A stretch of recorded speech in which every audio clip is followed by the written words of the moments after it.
So for today's video ay nagpunta nga tayo dito at nagpaayos nga tayo ng buhok. At ang booking ko nga na ito ay 1 month pa dahil busy itong si Jenny. At pagpasok ko nga ng kanyang shop ay nakaready na kagad ang aking uupuan. At pagkatapos nga nalagyan na kaagad ng solusyon ng aking buhok ay maya may dumating naman na isang couple na Koreano at Koreana. Itong hairman niya nga na ito ay almost every year na nag-aayos ang buhok ko. Mura lang kasi ang singil sa akin ni Jenny. At habang inaayos nga nila ang buhok ko ay nagkukwentuhan sila at para bang sumasakit ng ulo ko. Hindi ko maintindihan. Pero natutuwa din naman ako na pakinggan ang lingwahe nila.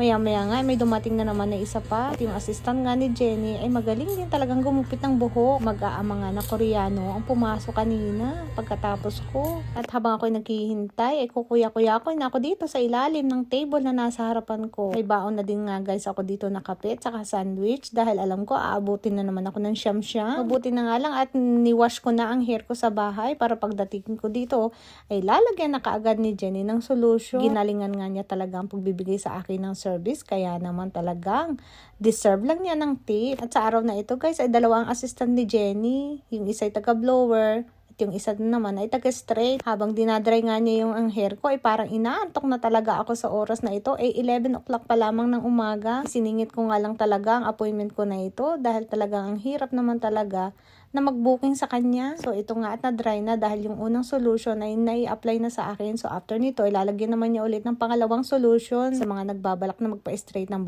buhok, pumunta na kayo dito sa hairman niya. Dito lang sa may Parsons Road. Marami na rin nga ako na-refer ng mga kaibigan dito kay Jenny.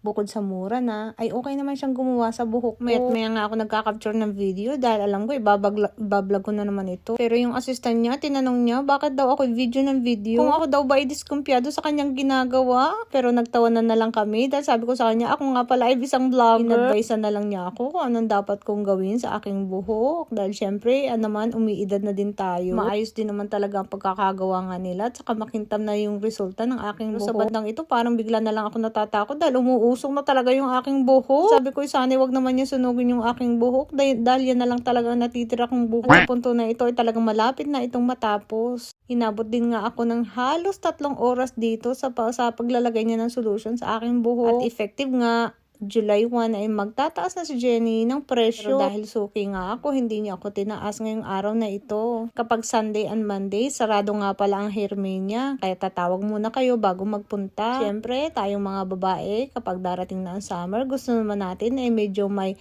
pa-self-care na tayong tinatawag. At para sa akin, mas okay naman talaga itong straight na ito para pagligo ko, tatakbo na kaagad ako. Dahil time is gold ba, diba? At habang hinahawakan ko nga ang buhok ko ay laking ginhawa talaga at magaan na sa pakiramdam. Pero naiinip na yung aking asawa at gusto na yata niya akong sunduin. At ito nga natapos na, nandito na ako sa baba. Kaya sabi ko sa asawa ko, maganda ba ang buhok ko? Pero ang sabi niya sa akin, ang mahal naman ng binayad mo. Pero sabi ko naman sa kanya, di bali, mahal din naman kita. So ayun guys, at napakaginhawa na sa pakiramdam. Hindi ko na kailangang iponytail ang hair ko. Sa pauwi na nga pala kami.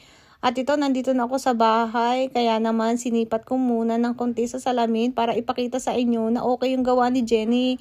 So, hairman niya dito lang sa Parsons Road, malapit lang dito sa work namin. So, yun lang guys. I hope you enjoy my video and have a nice day. Enjoy, relax, and be happy all the time for God is good. Amen.